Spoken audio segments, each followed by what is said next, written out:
Okay, good day to all science students. In this video lesson, we are going to tackle the steps of a scientific investigation. So let us review first the previous lesson.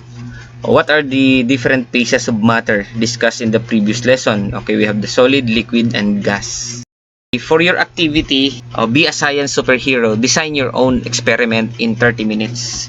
So patutunayan natin dito na lahat tayo ay scientist. Okay, objectives.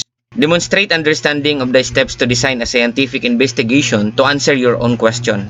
Develop a clear and detailed method to test your scientific question. So materials needed, this is depending on the experimental design you've created or yung kung ano yung naisip ninyo na bubuuhin dito sa inyong activity. Be a science superhero. Okay, instructions. Unleash your inner scientist. Think about something you've observed in the world that makes you curious. What questions do you have about it? Sa atin dito yung ating curiosity. It is pertaining to the WH question. What, where, when, why, how? Ano po ito yung mga tanong natin na nabubuo using our senses. Craft your own scientific question or aim. Or write down a clear and answerable question you want to investigate. This will be the aim of your experiment. So ito yung magiging problem natin or question na dapat nating sagutin. But the question should be answerable. So this will be the aim of your own designed experiment. So number 3, gather your tools or materials and equipments that is related to the questions you have crafted or created. Make a list of all the supplies you'll need to conduct your experiment to test your question. So plan your steps to success or the method, or this is pertaining to the methodology or the steps or the process you are going to conduct. Or write down a detailed step-by-step procedure or method for testing your question.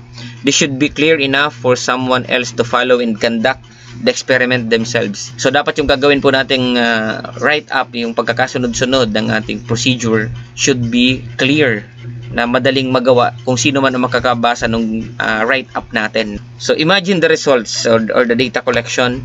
How will you record the information you collect during your experiment? Will you use a table, drawing, or other methods? So briefly explain your data collection plan. How are you going to gather the informations related to your aim or to your question? So thinking like a scientist or the variables. Can you identify the independent variable, the factor you change, the dependent variable, the factor you measure, and any controlled variables, factors you keep the same in your experiment? So ito yung dapat nating i-consider. Ano yung independent variable, ano yung dependent variable, and the controlled variable in your experiment. Become a science reporter. Or this is the conclusion. When you say conclusion, this is the answer to the aim or to the question. After you've completed your experiment, imagine the results. Explain what you learned and how it relates to your original question. Did your findings support your initial idea? Or papasok tayo dito sa initial idea, doon sa tinatawag natin na hypothesis. O later on, i-discuss natin ano ba yung hypothesis. So, good luck sa paggawa nyo ng sariling experiment. Ito yung criteria or rubric for presentation. Okay, what is scientific investigation? A step-by-step process scientists use to answer questions about the world. Or this is pertaining to the scientific method. And aim or problem, or the question you want to answer through your experiment. So masasagot yung aim mo or yung question mo after the experiment. And ibabalidate ng experiment if your hypothesis is right or wrong. Okay, materials and equipment. The tools and you need to conduct your experiment. Ito yung mga kailangan natin in your experiment to answer your aim or your question or to test your hypothesis. So method and procedure, or the detailed plan outlining exactly what you will do step by step to test your question, like a recipe for an experiment. O kagaya ng pagluluto, dapat ay kung uulitin natin yung lulutuin natin, same yung ating recipe, same yung procedure, na dapat ay detailed yung ating pagkakagawa na po sa method and procedure. So sa pag-experiment natin, if we are going to repeat or to do the experiment again, so dapat ay magawa natin the same step, the same amount or of something in the terms of the variables. So yun ang halaga po nitong method and procedure. So mahalaga din yung tinatawag natin na measurement in our method and procedure. Data, the information you collect during your experiment, kasama dyan ang observations and measurement. Kagaya sinabi natin, mahalaga ang measurements. So results, The findings of your experiment presented using tables, charts, or graph. So this is part of the reporting of the result. Conclusion, your explanation of what your results mean and how they answer your initial question. So the conclusion is answer to the problem or to the to your aim or to your question. What do you think scientists do when they want to learn something new? Or how do scientists figure out the answers to their questions? Halimbawa, isang scientist, may nabuong question sa kanila. How are they going to answer that questions in their mind? Tayo bilang scientist, paano kaya natin isosolve ang isang problem? These are the steps of a scientific investigation. Number 1, aim or problem. Number 2, materials and equipment. Number 3, method or procedures. Results including data. And conclusions. Ano-ano ba yung mga yan? I-discuss po natin. Okay, for number 1, aim or problem. This is the heart of your investigation. It is the question you want to answer through your experiment. So without the aim or the problem, or what are we going to investigate? The first step in doing the scientific investigation. So we have to create a problem or the aim or the questions that comes in our mind after observing something. So a good aim is clear and specific. It should be focused. It should be a focused question about what you want to investigate. Don't try to answer too many things at once. Yun. Isa-isa lang. Wag nating sabay-sabayin sa experiment natin or sa scientific investigation ang napakaraming questions natin. So, answerable through an experiment. The question should be something you can test by collecting data, or testable ang tawag po natin dito. Answerable through an experiment or testable. O measurable, you should be able to measure or observe something to find an answer. Baka naman ang iniisip natin na problem or aim ay yung impossible to test. Okay, next.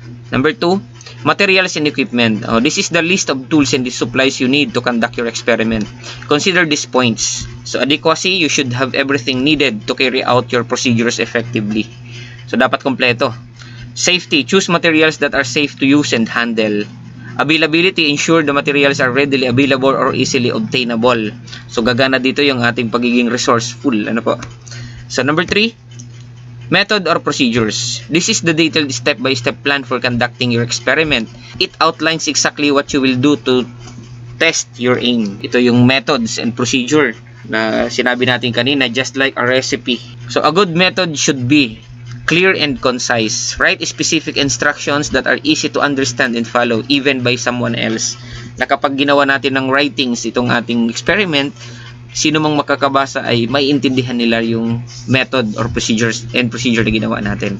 Sequential, list the steps in the order they will be performed. So repeatable, the method should be written in a way that allows others to repeat your experiment and get similar results. So kahit po tayo, dapat yung experiment natin, once na ginawa natin ulit, the same ang magiging result, following the same procedure and then the same measurement. Okay, number 4, results including data. This section documents the findings of your experiment. It includes all the information you collected during the investigation. So ito yung magiging record natin. Yung result including data. Ito yung record natin ng mga results of ng ating experiment. So data can be represented in various ways. Observations, detailed descriptions of what you saw, smelled, heard, and others during the experiment. Papasok po dito yung with the use of our 5 senses, ano yung naobserbahan natin, nakita natin, naramdaman natin during the experiment. So measurements, quantitative data collected using tools like rulers, thermometers, or scales. So napakahalaga po ng measurement. And i-record natin yung mga na-measure natin during the experiment. Either that is about temperature, about the distance, mass, and any other materials needed to measure the quantity of the quantitative data you've collected. Tables and charts, organized presentations of your data for easier analysis. So, kumbaga yung pagkaka-arrange natin, sa unang sulyap mo pa lang is maiintindihan mo na ano ba yung procedure. So, graphs, visual representations of your data to identify trends or relationship. Okay, number 5, conclusions. This is where you interpret your results and answer your initial question or aim. So, this is the answer to the problem, yung conclusion. Pero magbibigay ka ng conclusion after the experiment. You should not give conclusion before experiment. Ang tawag po dun is jumping to conclusion. You're not following the scientific method. So, a good conclusion should be based on evidence. It should be derived directly from the data you collected during the experiment. O wag bawal dayain yung result. Ano po? Sa conclusion natin. Explanatory, explain what your findings mean in relation to your aim. Supports or reject, state whether your data support or reject your initial hypothesis if one was formulated. Nag-create ka na ng hypothesis. So, ito yung, pag sinabi po natin hypothesis, this is a wise guess or our tentative answer to the problem. May problem ka na, meron ka nang binigay na tentative answer, that is your hypothesis. So, pwedeng yung hypothesis natin, pwedeng ma-reject or pwedeng mali or pwedeng masuportahan yung hypothesis natin ng result ng experiment. So, what is hypothesis? So, this is an educated guess or a wise guess or a prediction about the outcome of an experiment based on your observation and prior knowledge. So, ang hypothesis, this is not already the answer. Pwede kasi siyang tama, pwedeng mali. Matetest lang siya or testable siya through experiment. So, ulit po, hypothesis is an educated guess. So, example, hypothesis. Plants placed in a sunny location will grow taller than plants is placed in the shade. So, how are you going to prove your hypothesis? So, you should conduct experiment. Okay, variables are factors that can change in an experiment. Here are the three main types of variables. We have the independent variable. This is the factor you deliberately change or manipulate in your experiment to see its effect on something else. For example, kagaya dito yung amount of sunlight. Sa halaman, you are going to change or alter the amount of sunlight. That is the independent variable.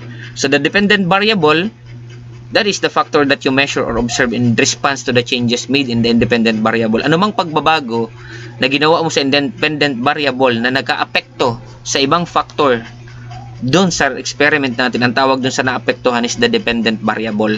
Nakadepende kasi ito doon sa result nung pagbabago doon natin sa independent variable. In our example, the dependent variable is the plant growth. Yung independent doon yung is the exposure to sunlight, the amount of sunlight.